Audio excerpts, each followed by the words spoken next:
y por medio de tener nuestros corazones dispuestos a aprender de ella.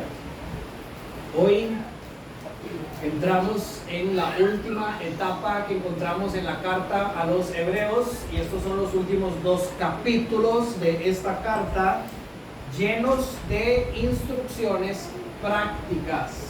Si ustedes pueden ver, la primera palabra del capítulo 12 es la palabra por lo tanto. Eso es lo que se llama en la observación del texto bíblico como un conector que no se debería de ignorar. Nunca deberíamos de entrarle al capítulo 12 sin haber leído los 11 capítulos anteriores. Yo sé que en la práctica y con los horarios que el mundo ha establecido por nosotros, a veces esto es muy difícil.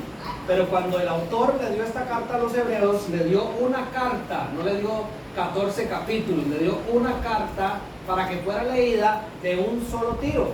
Entonces, todas las personas que leyeron esta carta, cuando llegaron al por lo tanto, tenían muy claras las verdades ya enseñadas en los primeros, para nosotros, 11 capítulos. Un paréntesis. You have the outline in English in your cell phone, just in case. Okay? Estos dos últimos capítulos, como les decía, vienen a amarrar todas las verdades ya estudiadas, que están en el canal de YouTube también, con la vida práctica, con nuestra vida. Las verdades presentadas en los primeros 11 capítulos, en otras palabras, vienen a ser el fundamento para poder responder a los llamados prácticos que encontramos para la vida cristiana en los capítulos siguientes. ¿Qué error sería tratar de cumplir las instrucciones que encontramos en estos capítulos sin conocer al Dios que da las instrucciones? En la sabiduría obviamente divina, inspirando a los autores a escribir esta carta, no se empieza con las instrucciones, se empieza con la presentación de quién es el Dios que da las instrucciones a las cuales estamos llegando hoy. ¿Qué error sería tratar de seguir las instrucciones sin confiar, no a ciegas y sin razonamiento, porque el cristianismo no es algo a ciegas y sin razonamiento, sino por medio de nuevo de la presentación de quien Dios es y lo que Él ha hecho en nosotros por su pacto? ¿Qué error sería tratar de seguir esas instrucciones sin confiar en el testimonio ya dado de Él y su obra en nosotros?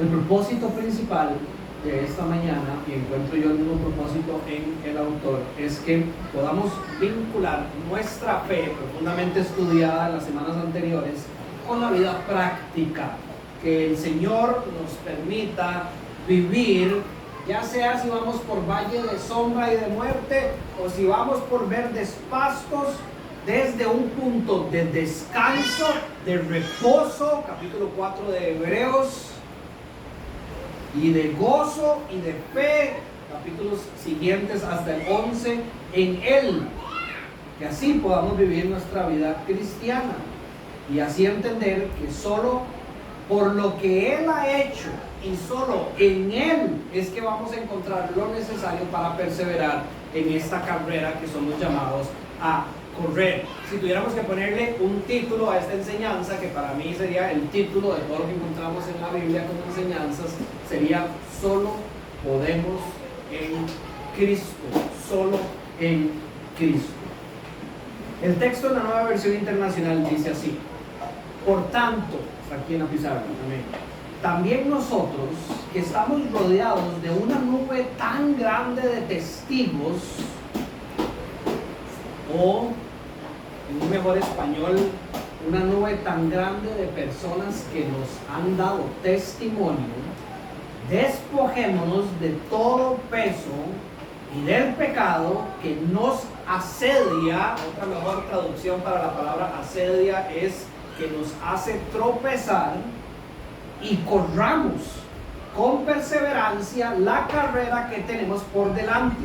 Fijemos la mirada en Jesús, el iniciador y perfeccionador de nuestra fe, quien por el gozo que le esperaba soportó la cruz, menospreciando la vergüenza que ella significaba, y ahora está sentado a la derecha del trono de Dios.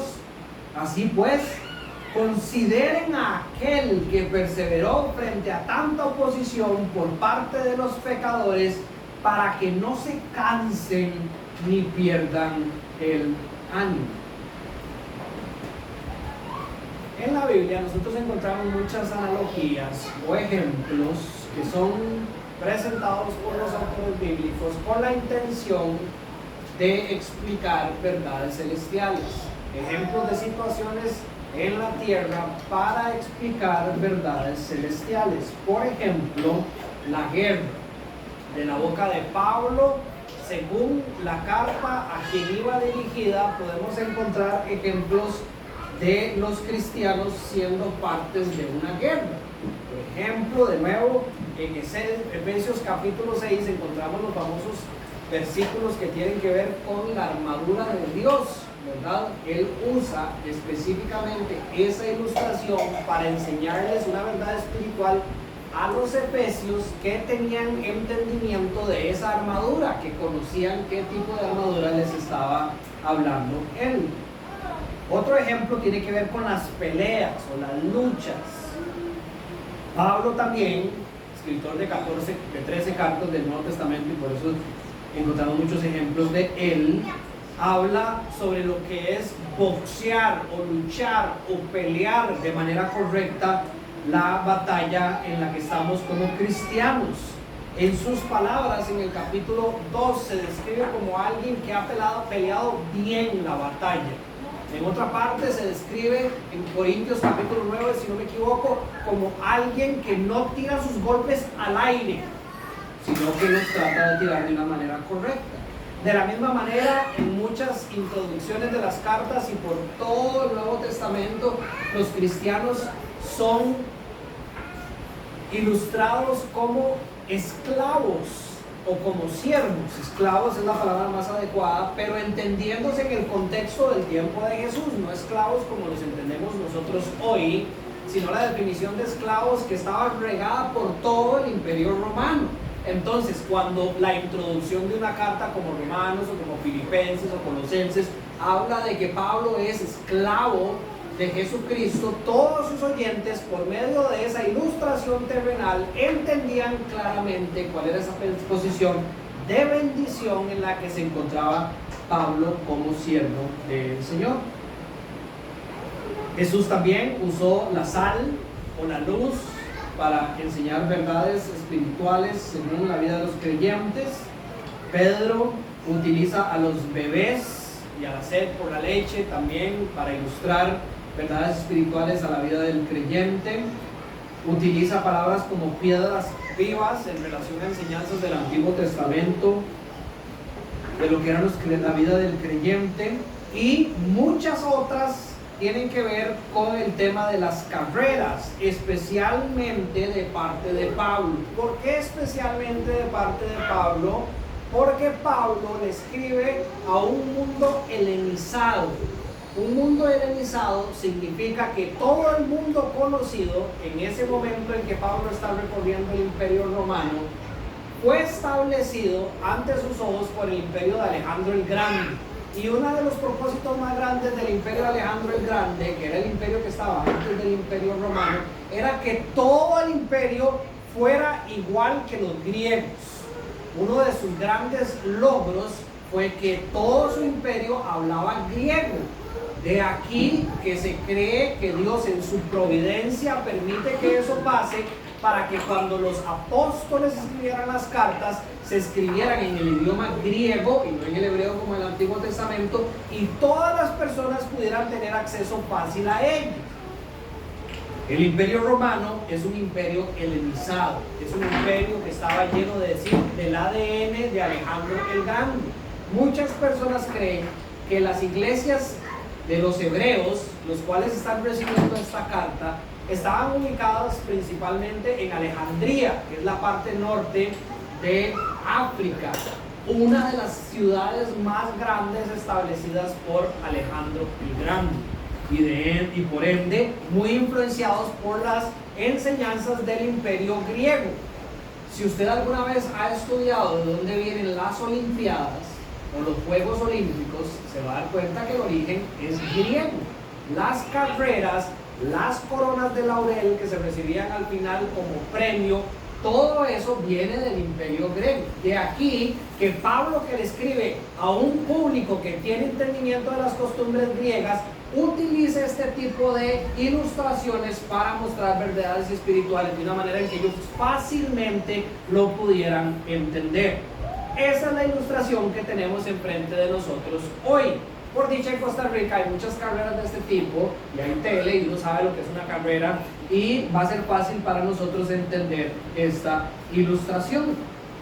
Estamos en una especie de estadio, los creyentes, donde hay un gran número de personas alrededor de nosotros, descritos como una nube de personas que dan testimonio de lo que es el caminar cristiano, y todo cristiano está corriendo esta carrera.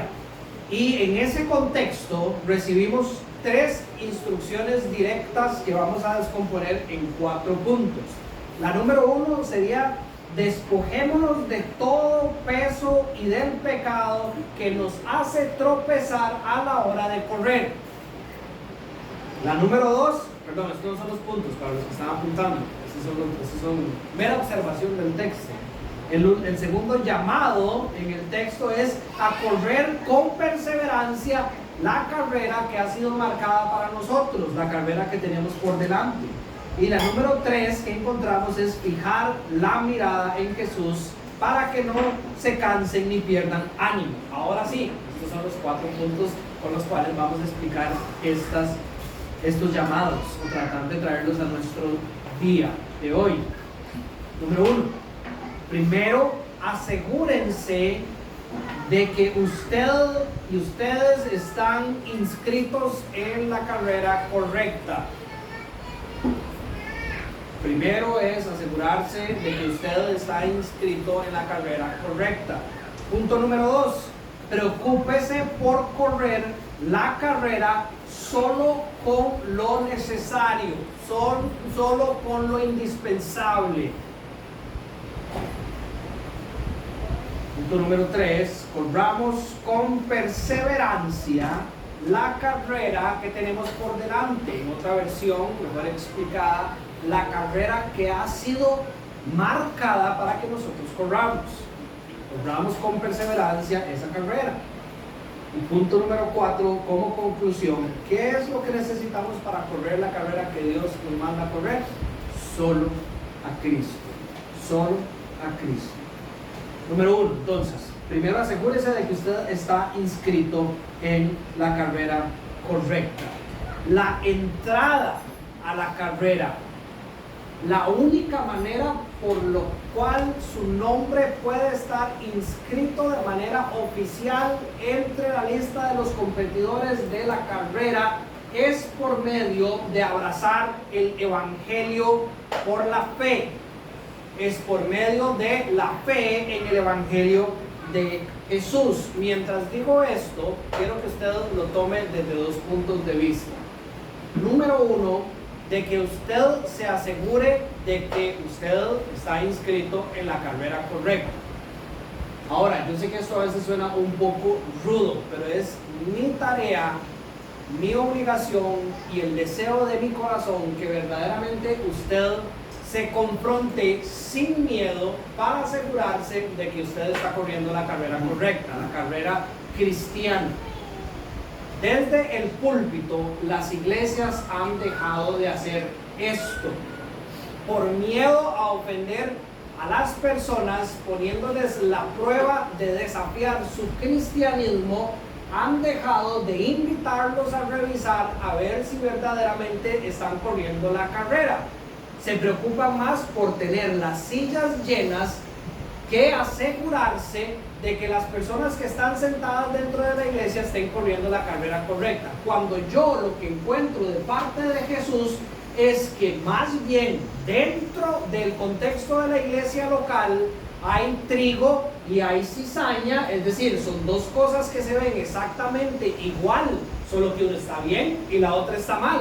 Una está corriendo la carrera, el trigo, y la cizaña no, va a ser desechada y quemada.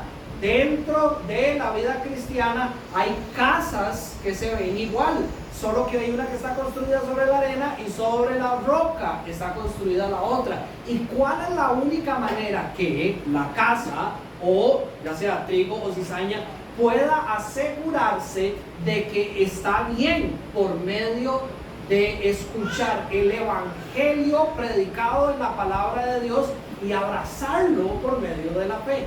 Esa es la única manera en que un cristiano puede inscribirse en la carrera de la vida cristiana, abrazando el evangelio.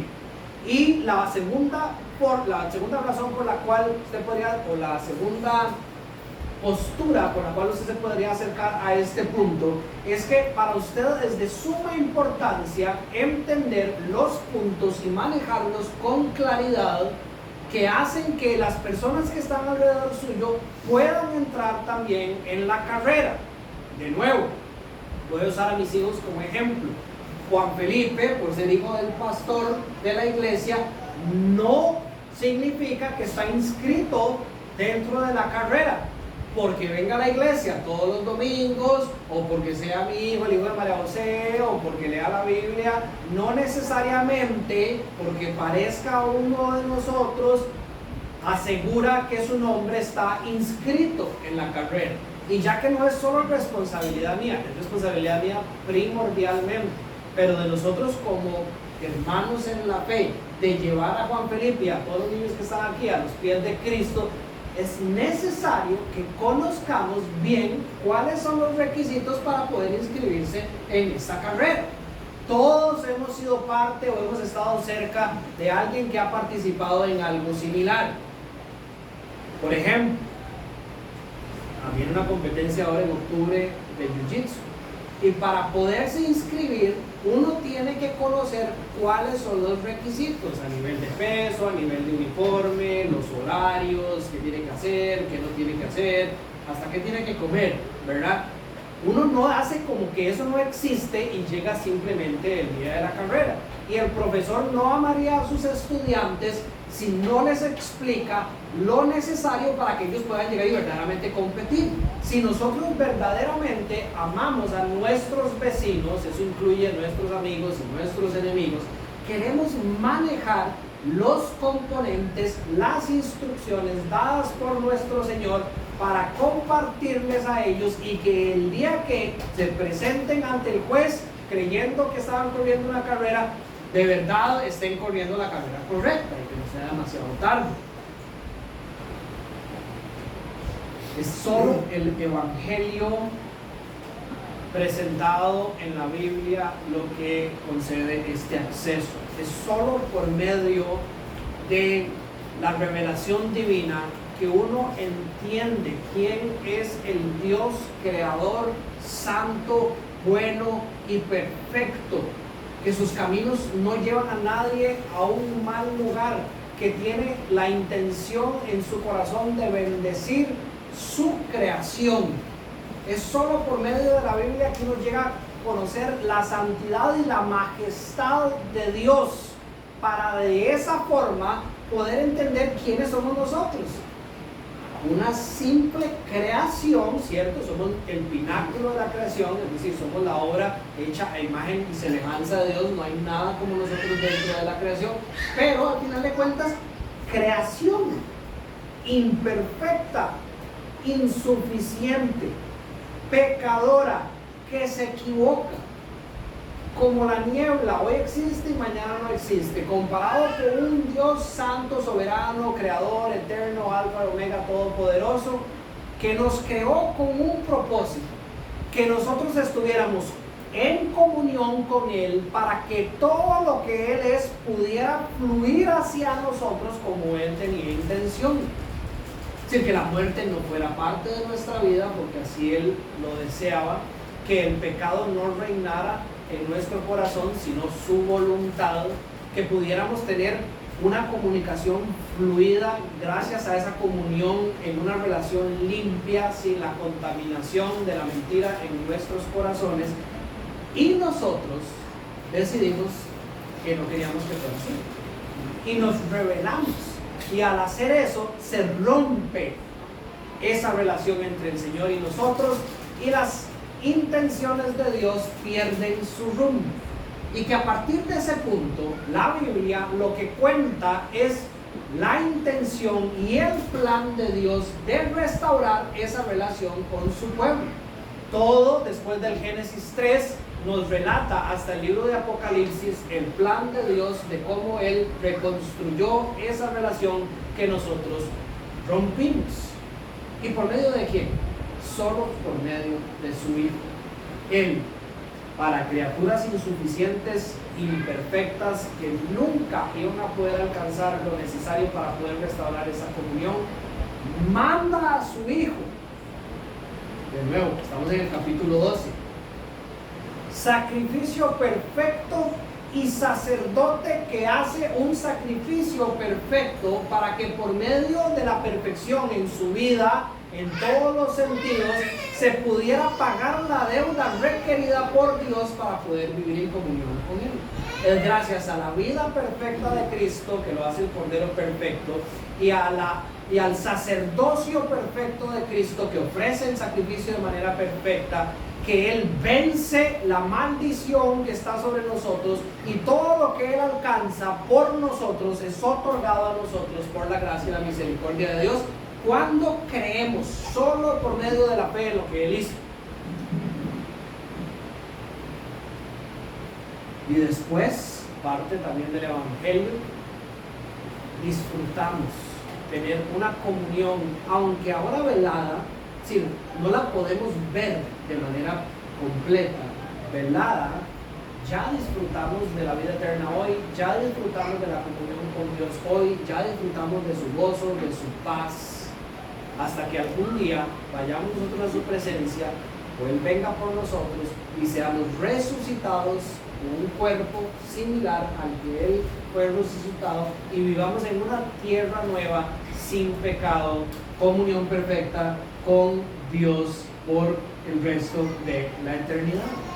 Si usted ha escuchado, ya hoy lo escuchó, esas verdades, si usted cree que todo eso es suyo por medio de ese pacto escrito, bien estudiado en los primeros 11 capítulos, ofrecido por parte de Dios a su pueblo por medio de la fe en su Hijo, si usted cree en el Hijo de Dios y que ahora usted es parte de ese pueblo, usted está inscrito en la carrera. Y por medio de entender esas verdades y traerlas profundamente a su corazón y manejarlas, usted va a poder fácilmente invitar a otras personas a correr esa carrera.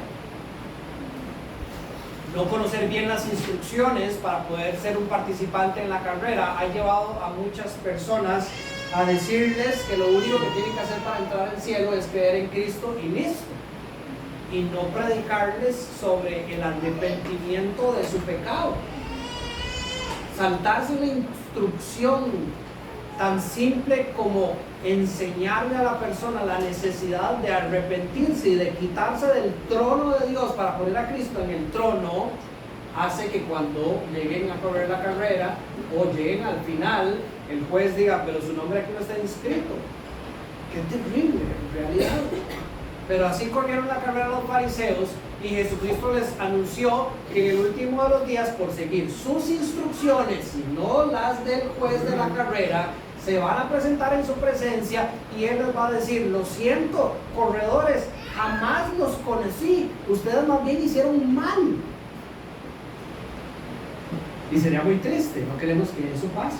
De aquí esta importancia de manejar este conocimiento. Ahora, como toda verdad que brigue en nuestro corazón, se puede ver también en los frutos. Una manera en que nosotros como iglesia podemos saber si hay alguien que está corriendo la carrera correcta es porque hay un deseo de ganar la carrera. Ahora, aquí es importante: tener un deseo de ganar la carrera no significa que usted haga todo perfecto, es distinto. Los surfeadores vacilamos a veces porque decimos que todos queremos surfear como John Florence, que para mí es el mejor surfeador del mundo, pero nadie ni entrena como John Florence, ni come como John Florence, ni duerme como John Florence, ni hace lo que John Florence hace, ¿verdad? Todos tenemos ese deseo pero tenemos que disciplinarnos en la vida para ir alcanzando las cosas. En el cristianismo es exactamente lo mismo. La disciplina requiere un proceso, la santidad requiere un proceso y hay que esforzarnos para ir alcanzando eso. Pero el deseo sí debería de existir. El deseo de ganar la carrera sí es una característica de los cristianos que vemos en la palabra de Dios. Pablo es un ejemplo de esto. Él escribe en el capítulo 9 de 1 de Corintios: ¿no saben que en la carrera todos corren, todos compiten, pero solo uno obtiene el premio? Corran pues de tal modo que lo obtengan. Se lo dice, corran de manera mediocre y no se preocupen si llegan de quintos o de sextos. Lo que tiene que reinar en el corazón del cristiano es un deseo por ganar esa carrera. Todos los deportistas se entrenan con mucha disciplina. Ellos lo hacen para obtener una corona que se desecha, que se echa a perder. Este es el ejemplo de las carreras de los griegos. Nosotros, en cambio, por una que dura para siempre. Así que yo no corro como quien no tiene meta, dice Pablo. Más bien someto mi cuerpo, lo domino, lo disciplino, porque quiero llegar a la meta y ganar. Ese es el deseo del corazón de Pablo. Ahora, no es un deseo de ganarles a los demás. Eso es correr mal la carrera. Correr mal la carrera es estar viendo a los otros cristianos y decir, voy ganando, y aquí la llevo al suave porque los demás van tan lentos que yo de fijo les gano a toda la carrera. Eso es correr mal la carrera, ya lo vamos a ver más adelante. Corremos motivados por la fe. Corremos motivados por la fe. En mi imperfección, en las mañanas, en mis tiempos de meditación, yo busco a Dios, al Dios de las Escrituras, y cuando veo quién Él es, lo que Él desea hacer en mi vida y el premio que tiene al final de la carrera, hay algo dentro de mí que, dentro de mi imperfección y todas mis carencias, dice, yo quiero eso, y de ahí energía nueva, fuerzas a través del poder del Espíritu Santo para correr en esa dirección, a ganar ese premio. Yo no vuelvo a ver a mi esposa a ver si mi esposa no está leyendo la Biblia hoy, entonces voy yo ganando. No, esa no es mi motivación. Mi motivación es la fe. La fe es la que me lleva a correr la carrera para ganarla. Y solo los que están inscritos verdaderamente en una carrera tienen esa fe y ese deseo de ganar. Pablo, ahora en Filipenses capítulo 3, dice: sigo avanzando hacia la meta para ganar el premio que Dios ofrece mediante su llamamiento celestial en Cristo Jesús. En Cristo Jesús el premio, y uno corre. El mismo Pablo, que se describe como el peor de todos los apóstoles, corre para ganar. No está diciendo, ya dijo Pedro me ganó, pero bueno, yo a ver si llego. No. Corre para ganar ese premio por la fe, por cómo ha sido presentado a nosotros. Todos los cristianos inscritos en la carrera debemos estar en la capacidad. Todos los cristianos tienen la capacidad de anhelar el día en que nuestro Señor nos diga: bien hecho, buen siervo y fiel. Entra en el gozo de tu Señor, según las palabras de Mateo 25, 21, el día en que llegamos a la meta como ganadores.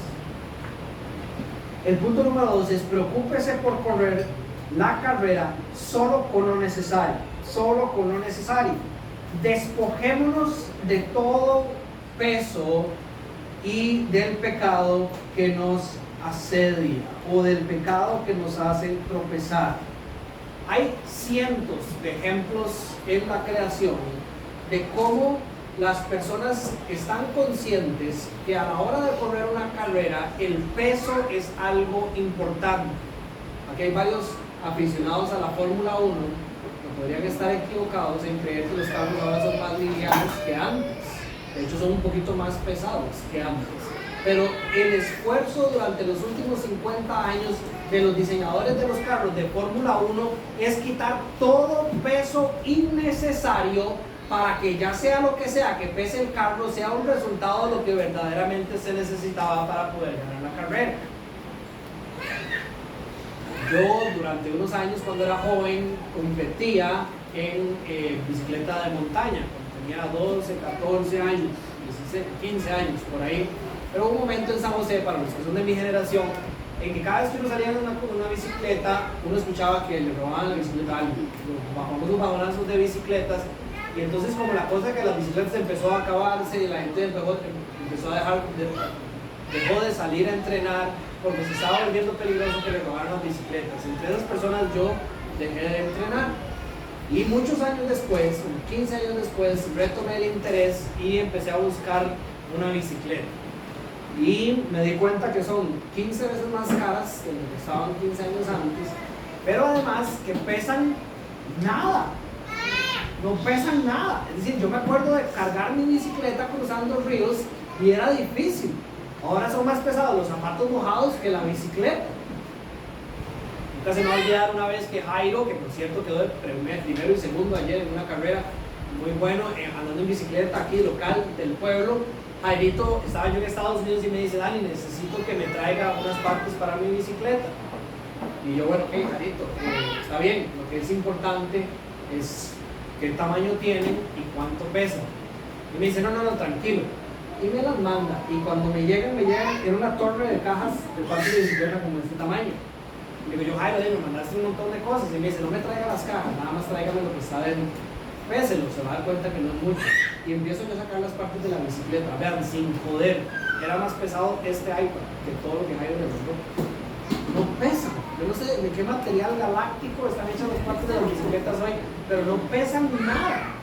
Ha habido un gran esfuerzo en el mundo por quitar el peso no necesario de los componentes, de la ropa, de los tenis, cualquier deporte que usted practica, para así mejorar el desempeño. En la vida cristiana, según la ilustración de Pablo, nosotros deberíamos de buscar hacer lo mismo.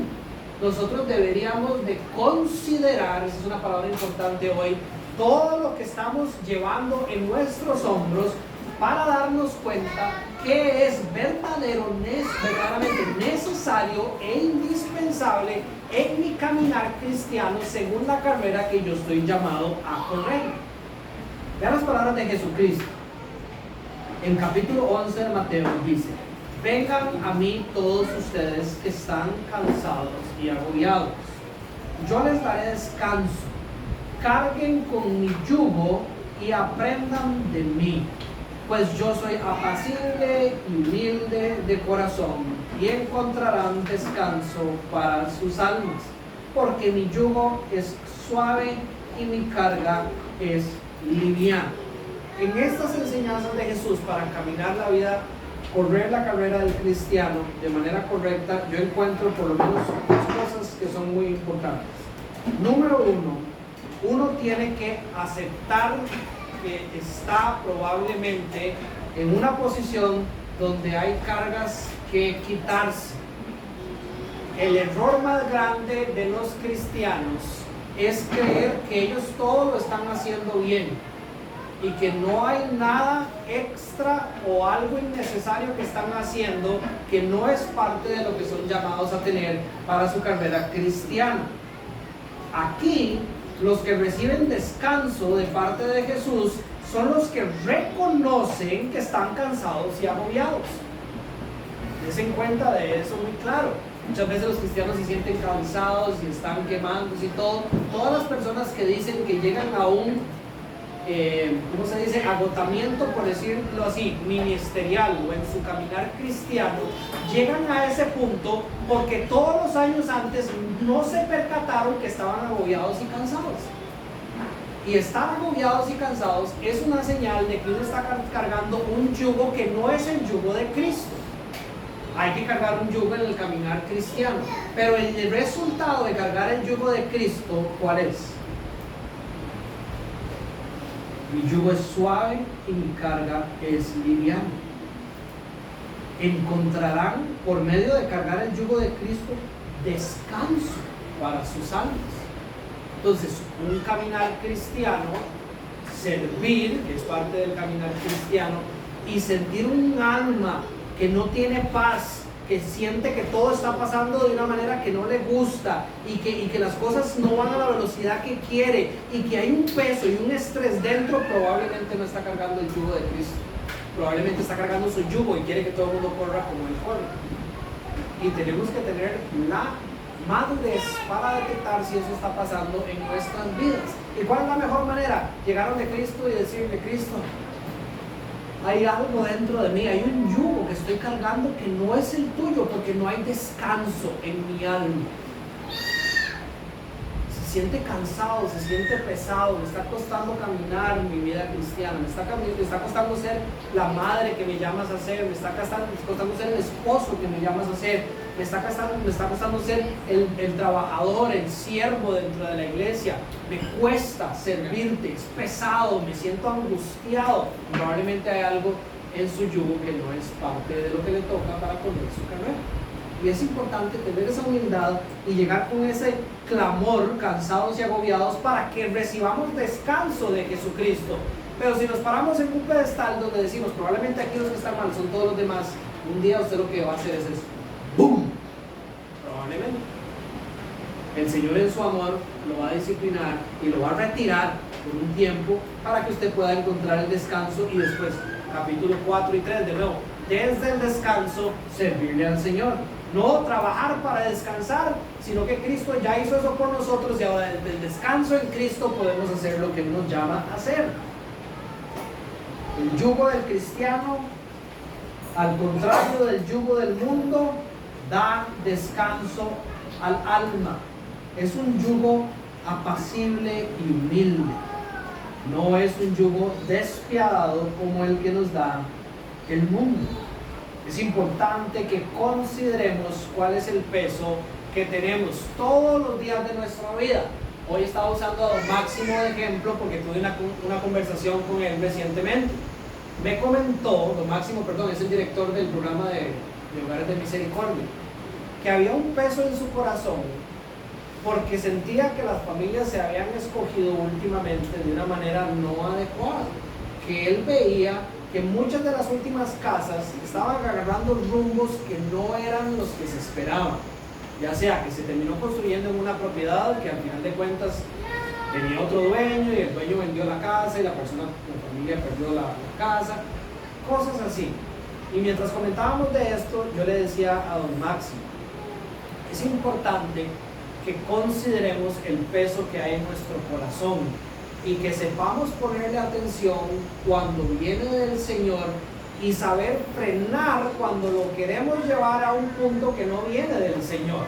Porque yo creo que lo que Don Máximo siente en su corazón viene de Cristo, pero lo que yo le digo a él es que se le va a volver muy pesado si empieza a cargar un yugo donde cree que la responsabilidad del destino de esa casa y de la familia que recibió la casa está en sus hombros. Ese no es un yugo que él está llamando. Eso está en las manos de Dios. Él tiene que ser responsable en escoger la familia, si tiene una comisión que le ayudamos a eso muchas veces, pero no vamos a cargar con el destino eterno ni de la casa ni de la familia. Ese no es nuestro. Tenemos que saber evaluarnos y considerar las cosas para poder cargar con el peso adecuado y el resto entregárselo a Cristo, deshacernos de ese peso para correr. El otro punto importante que tenemos que considerar para correr la carrera con lo necesario es nuestro pecado. Nuestro pecado, según describen los lenguajes originales en este versículo, se enreda en nuestros pies y nos hace tropezar mientras vamos corriendo. ¿Y cuál es la única manera en que nosotros podemos limpiar nuestro pecado? Por medio de echarnos agua limpia. ¿Cuál es la única manera de sacar la suciedad o los malos hábitos que hay en nuestro corazón? Por medio de llenarlos con buenos hábitos. No hay corazón lleno de pecado que usted le pueda sacar el pecado sin meterle antes. Si el corazón no puede quedar vacío. Si usted no es intencional en meterle lo que Dios nos da, en el momento en que usted por sus propias fuerzas saca las cosas malas, lo único que va a entrar son más cosas malas. Solo por medio de empujar las cosas malas, por medio de las cosas buenas, es que las cosas buenas habitan o se ubican en el espacio en donde antes habían cosas malas. Me encanta Colosenses en los primeros 17, 18 versículos porque habla mucho de eso. Pablo establece que ya que hemos sido resucitados con Cristo, busquemos las cosas de arriba donde está Cristo, relacionado con la enseñanza de hoy. Pongamos nuestra mirada en el iniciador y el perfeccionador de todas las cosas. Y dice, por tanto, hagan morir todo lo que es propio de la naturaleza terrenal. Y da una lista. Y siempre le digo a las personas que hay que ponerle atención a Pablo. Pablo no dice, por tanto, algunos de ustedes. No. Todos dentro de la iglesia, de nuevo, la humildad para reconocer que estamos cansados y agobiados. Todos tenemos que arrancar corriendo la carrera, reconociendo que dentro de nosotros hay deseos de la carne, de nuestra naturaleza terrenal que tenemos que matar. Inmoralidad sexual, impureza, bajas pasiones, malos deseos, avaricia, idolatría, enojo, ira, malicia, calumnias, lenguaje obsceno, mentiras. Yo siempre que leo esta lista, nunca lo leo como diciendo, ok, de toda esta lista yo probablemente, sí, yo tal vez ahí, no sé cuál, ahí, no sé, ira, enojo, esas probablemente son las mismas, las mías. No, yo reconociendo quién yo soy y quién Él es, leo esa lista y paro la primera, inmoralidad sexual. Señor, muéstrame todas las inmoralidades sexuales que de fijo hay dentro de mí que no puedo ver. Impureza, Señor, de fijo soy tan impuro en tantas áreas que no estoy viendo, no solo las que ya estoy viendo, pero tú me puedes mostrar más. Bajas pasiones, malos deseos. Mi oración es una por una en todas, porque si no tengo esa posición de humildad, probablemente creo que lo único que tengo malo es este cordón desamarrado cuando estoy con un bulto lleno de ladrillos. Quiero, ya que estoy con los cordones amarrados, amarrarme los zapatos, pero también que Dios me traiga luz a mi vida para darme cuenta que voy con un bulto de ladrillos, que este zapato se le quebró la suela, que el reloj se quedó sin batería, todo ese montón de cosas para poder verdaderamente deshacerme de todo el peso que me da el pecado que me hace tropezar. A todos nos pasa, nunca nos va a dejar de pasar, por lo menos en la tierra, en esta vida, pero vamos a hacer un esfuerzo por mejorar, de que usted está corriendo y usted de repente dice, ¿cómo es posible que ya me caí? Es decir, ¿en qué momento me caí? Oiga también, ¿en qué momento me pasó eso? Y cuando usted medita en el pecado en el que usted cayó, usted fácilmente puede detectar como usted ya venía tejiendo la alfombra o la red desde hace rato. Desde hace rato usted lo puede ver venir hasta el punto en que ya usted no lo soportó y cayó. Pero ¿qué es el problema? Que no lo consideramos. No tomamos tiempo para orar y pedirle al Señor, muéstreme lo que ya está pasando en mi vida, que está empezando a desamarrar mis cordones y me va a hacer caer en la carrera. Muéstreme en qué cosas estoy cruzando la línea y me estoy saliendo de lo que tú me has llamado a correr para correr una carrera indebida que me va a hacer tropezar y caer. El punto número 3. Corramos con perseverancia la carrera que tenemos por delante, marcada para nosotros. Todas las carreras del mundo han sido marcadas por algo. Nadie corre la carrera que le da la gana, ¿verdad? Es decir, corredor de bicicletas corre la carrera que está marcada, alguien que va a correr corriendo corre la carrera que está marcada, Fórmula 1 corre la carrera que está marcada. Si alguien se sale de eso, está descalificado, no lo logra. Nosotros tenemos la gran bendición de que la carrera cristiana, aunque no conocemos los detalles de cómo esto va a pasar, ha sido marcada para ser corrida en las Escrituras. Ahí vienen, de hecho, ese es uno de los propósitos de las Escrituras, de la ley dada por Dios a los hombres, marcar los carriles de la carrera para saber que cuando nos salimos de ese carril estamos en una posición de pecado. La carrera ha sido marcada para que nosotros podamos correr. Ahora, que esta carrera, que tiene que ser corrida con perseverancia, ¿va a ser una carrera fácil? No, no es una carrera fácil. De hecho, cuando usted estudia la raíz en el lenguaje original de la palabra que está utilizada aquí para describir carrera, se da cuenta que la raíz de esta palabra es agonía. Es agonía. Implica sufrimiento y sacrificio extremo mientras se hace. Agonía. No va a ser fácil. El evangelio de la prosperidad, que no debería llamarse evangelio de la prosperidad, porque solo hay un evangelio, pero digamos, esto que se conoce como el evangelio de la prosperidad o el evangelio de la buena vida, son mentiras, son carreras creadas por Satanás para distraer a las personas y no tienen relación con esta carrera cristiana.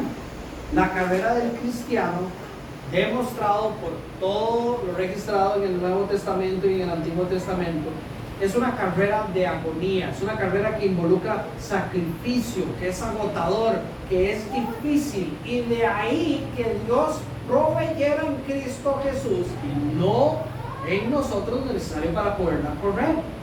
Y además, la llamada es a correrla con perseverancia. Entonces, con más razón, sabiendo que es algo que va a ser difícil, consideremos lo necesario para poder perseverar en cualquiera que sea la carrera que tenemos por delante en nuestra vida. ¿Usted alguna vez ha visto algún maratonista correr una carrera sin considerar lo que esto implica? Sin ponerse a pensar las dificultades, sin planear, sin pensar en las herramientas de qué puedo dar uso. Yo tengo una amiga que corre maratones, es muy buena corriendo maratones, está entre las mejores 10 corredoras de Costa Rica en maratones internacionales.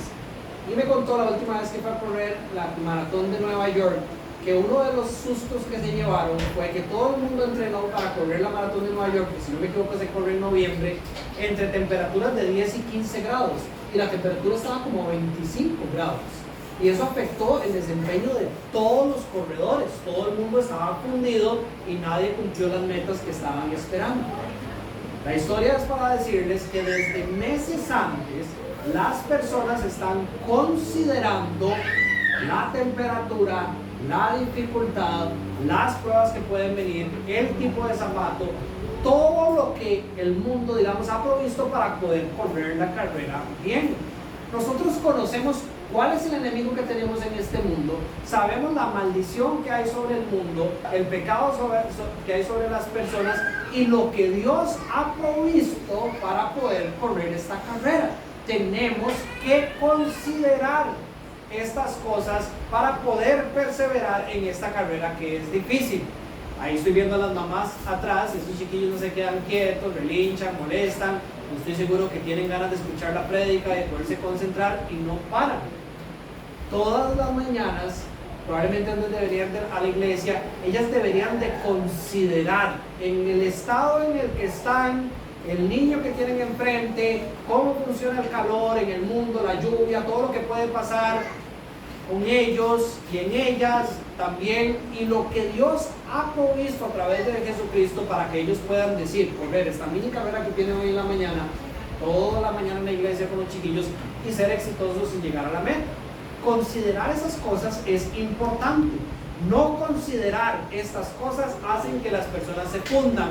De nuevo, ahí está el profesor de Jiu-Jitsu, que yo sé que ama a sus estudiantes y con mucho cariño nos dice, hey chicos, hoy en vez de luchas de 5 minutos van a ser luchas de 10 minutos. ¿Por qué nos dice eso? Porque él quiere que nosotros consideremos el tiempo, la hidratación, el calor, con quién estoy luchando, para poder perseverar a lo largo de toda esa carrera. Si yo no le hago caso y pienso que en vez de 10 minutos son 5, simplemente porque a mí me da la gana no considerar sus instrucciones, a los 5 minutos yo estoy fundido y la persona con la que estoy entrenando me aplasta. Y yo perdí, no logré llegar a la meta, no logré perseverar. Todo en nuestra vida hacemos eso. En nuestro caminar cristiano tenemos que ser igual. Tenemos que considerar, meditar, pedirle al Señor que nos muestre la realidad de donde estamos viviendo, lo que tenemos a nuestro alcance, lo que hay, lo que no hay, quién yo soy, lo que tengo y lo que ha sido provisto para mí en Cristo para poder hacer lo que soy llamado a hacer. Les voy a dar un ejemplo y ahora voy a especificar más adelante un poco más. Pero en el ministerio, esto no es solo en el pastorado, ahora voy a enfatizar más después en el pastorado. Pero en el ministerio, algo que todos los cristianos deberían de aspirar, servir en la iglesia local. En el ministerio, datos específicos, el 85% de las personas que reciben formación formal para dedicarse en el ministerio, el 85% de estas personas se retiran del ministerio antes de 5 años de haberlo ejercido. Eso incluye pastores también. El 85%, para decirlo de otra manera, de los pastores que van al seminario antes de 5 años ya se retiraron de la carrera. Ya se retiraron. Igual en todos los otros llamados ministeriales, ya sea que usted acomode las sillas, o ya sea que esté sirviendo en oración, enseñando en estudios bíblicos. La estadística funciona igual. Si usted no tiene la delicadeza de considerar constantemente la carrera en que usted está corriendo, quién usted es y lo que Dios ha provisto en Cristo Jesús, usted probablemente se vaya a retirar fundido de esa carrera. Está poniendo sus ojos en el lugar inadecuado. En Estados Unidos hay retiro, hay una edad de retiro para los pastores también, aunque yo probablemente todos los pastores que he conocido creen que el llamado a ser pastores para toda la vida. En las iglesias, después de cierta edad, creo que son 65, 70 años, no me acuerdo, el pastor se puede retirar y puede seguir pastoreando si quiere, pero ya él goza de un montón de cosas salariales y otro montón de chunches así. Pero el punto no es si los pastores se deberían de retirar o no. Lo que quiero decir es que hay una edad establecida donde los pastores podrían llegar y retirarse. El 90% de los pastores en Estados Unidos ni siquiera llegan a acercarse a ese límite. Se retiran antes. Se retiran antes. Les voy a dar algunas de las razones, que aplican muchas también para el ministerio en general. El inmenso estrés que produce el trabajo. 56% de las personas dedicadas al ministerio se retiran del ministerio por el inmenso estrés que produce el ser un pastor o estar en el ministerio. Ahora, con esto quiero ser muy delicado. Esto es una encuesta, yo no conozco a los pastores, fueron entrevistados, ¿verdad? Quiero ser muy delicado en no hacer un juicio rápido de las vidas de estas personas, pero definitivamente son indicadores interesantes. El 43% de las personas que están dedicadas tiempo completo al ministerio se retira por la soledad que causa el caminar en el ministerio pastoral. El ministerio pastoral es famosamente conocido por ser un ministerio muy solo, donde uno da mucho a las personas y las personas no dan mucho hacia uno, y el 43% de las personas no terminan la carrera que fueron llamados a correr por esta presión en sus vidas. 38% de los pastores en los últimos años en Estados Unidos no terminan la carrera por la división política dentro de su iglesia.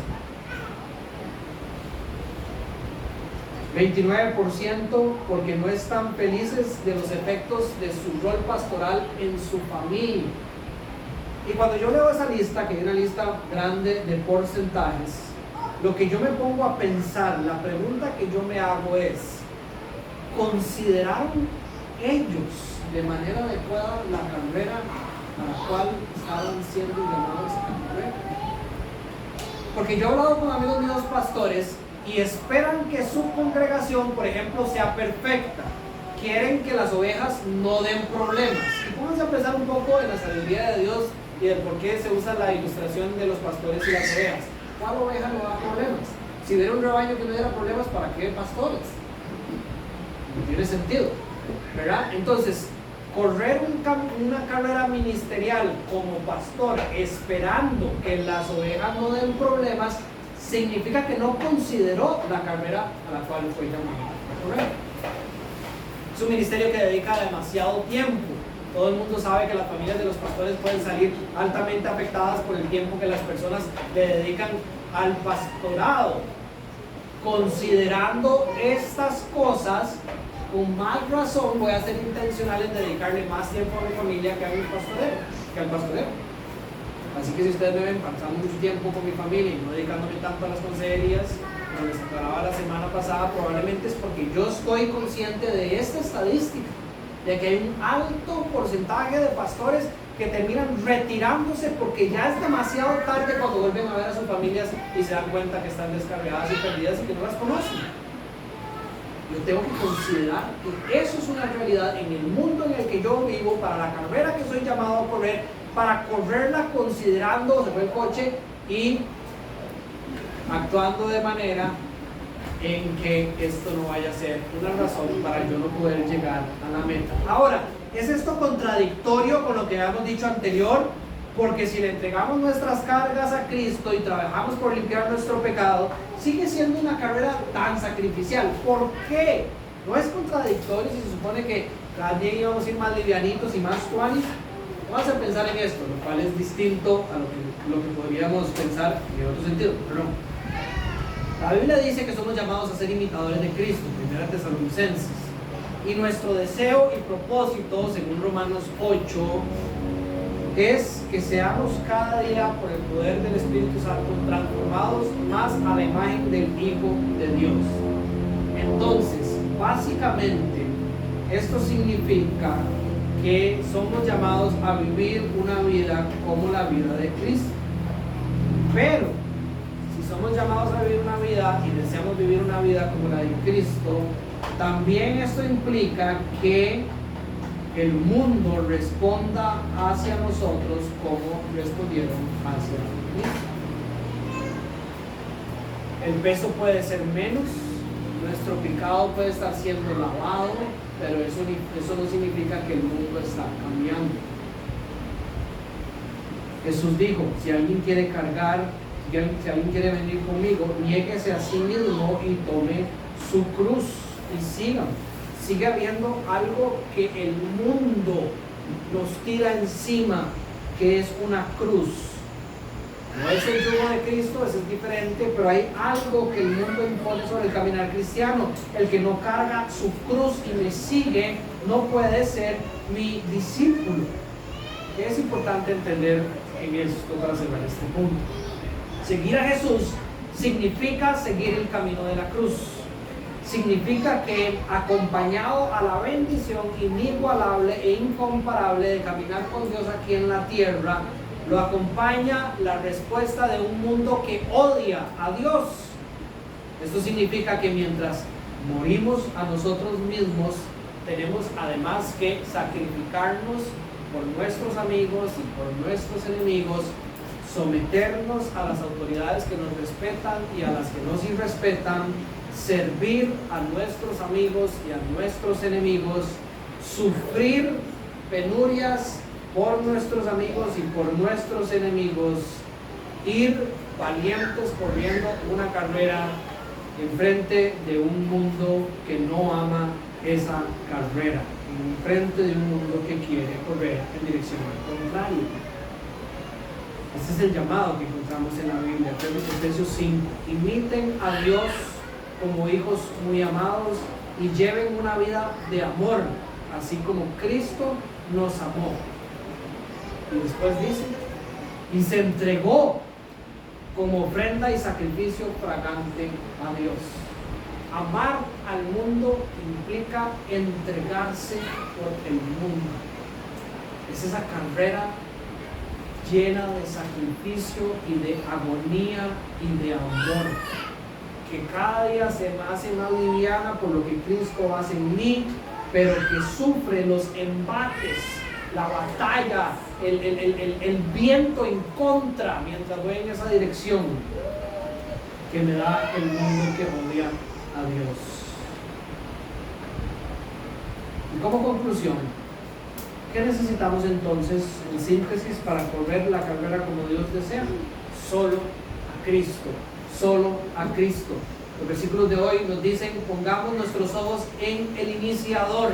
Mientras vamos corriendo, que no se nos olvide cuál carrera estamos corriendo. Estamos corriendo una carrera que inició por medio de Cristo, por medio de su vida perfecta, por medio de su sacrificio perfecto, por medio de todo lo que Él hizo. Es que la carrera se abre y yo soy invitado a correr.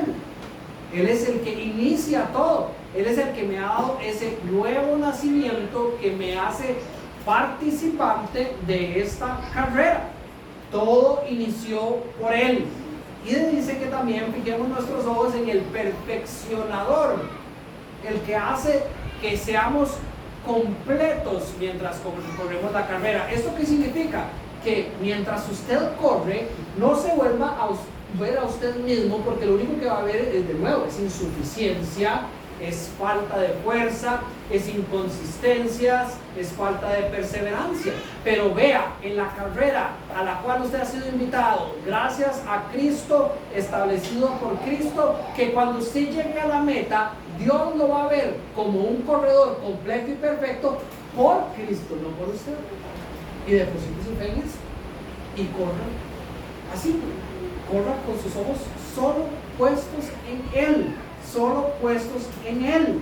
¿Qué problema es fijar nuestra mirada en otro lado a la hora de correr? Todos hemos visto esos videos en internet donde alguien va corriendo, y se vuelve a ver para fijarse, se tropieza, se cae y bota a la mitad de los competidores. Uno no corre viendo hacia los lados, uno no corre preocupado por lo que estoy haciendo mal, muy crítico con lo imperfecto que soy y cómo no me salen las cosas. Uno corre viendo al perfecto y al que hace todo completo, a Cristo. Si no, se va a volver demasiado difícil correr con sus ojos puestos en ustedes. Uno corre sin estar pensando de mala manera qué están diciendo los demás. Todo es mejor viendo siempre al Señor y por medio de Él poder ver después todo lo demás. Otro punto cerrando: consideren la manera en que corrió la carrera Cristo para que no se cansen ni pierdan el ánimo. Él es nuestro punto de referencia de cómo correr, nadie más.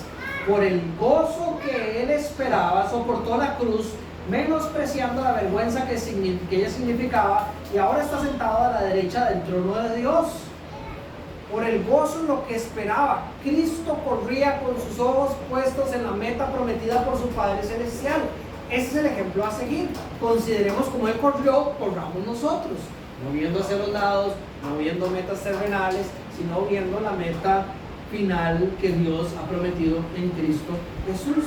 Consideremos lo que Él sacrificó. Él lo dio todo, dejó su trono, Filipenses capítulo 2, para morir hasta la muerte de cruz sirviendo a nosotros.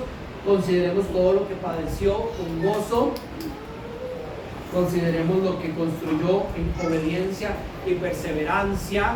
La obediencia y la perseverancia del Hijo de Dios construyó la iglesia universal, establecida por el fundamento de los apóstoles.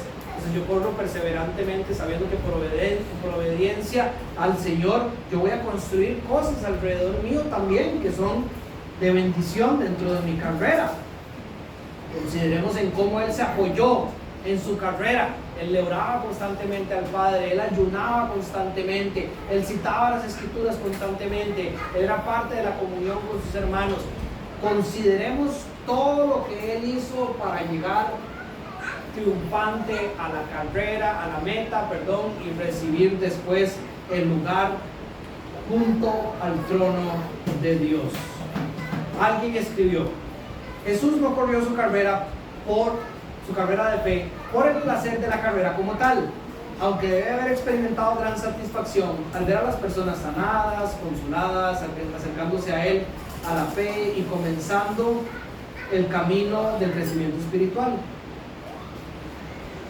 pero no dejó la presencia de su Padre, ni su gloria celestial, no soportó la tentación ni la oposición feroz de Satanás, no sufrió ridículo, desprecio, blasfemia, tortura y crucifixión por sus enemigos, no experimentó la incomprensión y la negación de sus propios discípulos por los pocos placeres y satisfacciones, cualquiera que fueran, que tuvo mientras estaba aquí en la tierra. Su motivación en la carrera era infinitamente mayor. Su motivación era el cielo. Su motivación era el cielo. Que nuestra motivación sea la misma.